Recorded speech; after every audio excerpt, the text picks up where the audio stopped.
And today we're testing a PapaGo 520 dash cam. On the right you see the Model 1 step down 330, and basically 520, it's the newest model that just came out. And the big difference between them is, of course, the screen, whereas on the older model it's just a 2-inch screen. It's not very easy to work with when you're setting up the unit. On this one it's 3-inch. You know, very easy to see everything.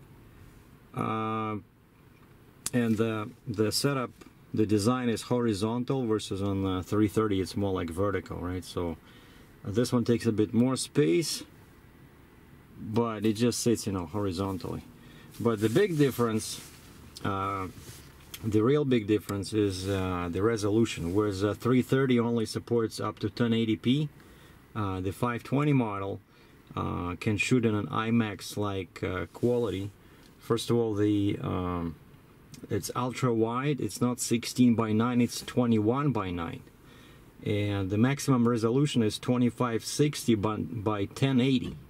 So it's a 2K resolution, and we're gonna do a driving test and shoot at a maximum resolution and see what happens after that.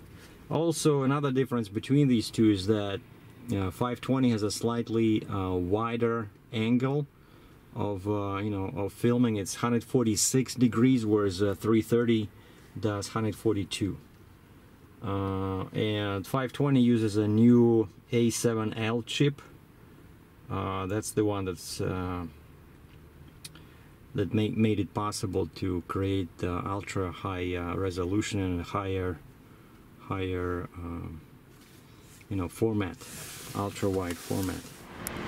Now here's what they look like from the outside. So 330 on the left, 520 on the right, and it's best to install them in the center, but I'm just testing the 520 in my pickup truck because I'm gonna move it to my transport truck. I'm a trucker.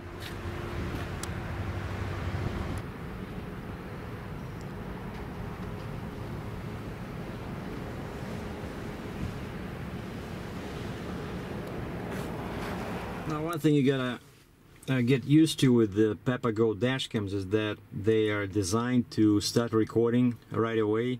So as soon as you start, the button is on top, the power button is on top of the 520. It's on the right side of the 330. As soon as you push that button, it starts recording. You see the red light, so it's recording now.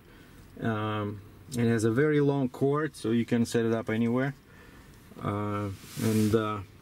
So I liked this was much easier to work with because of the screen, and also I just went through all the settings over there, that little wheel icon, and I disabled all automatic functions because me personally, I'm just using the dash cam, to make movies when I feel like it. I don't have it running 24/7. And one thing that's can be annoying is it has all kinds of safety alarms, like stop and go traffic.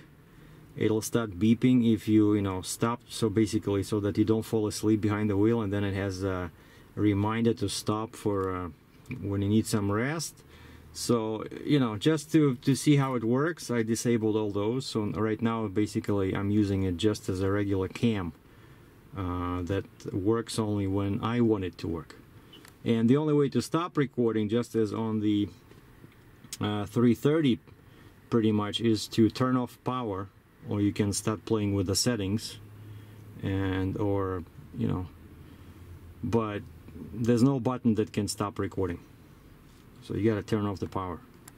So which can be a good thing, when you really want to use it as a dash cam to protect yourself in case of an accident. And also a nice feature here is that I didn't see this one on 330, or maybe I'm mistaken, is that it has a auto power off delay. So this thing will work, let's say, for 2 minutes after you turn off the key. So so you can see yourself walk back from the car, which is really cool.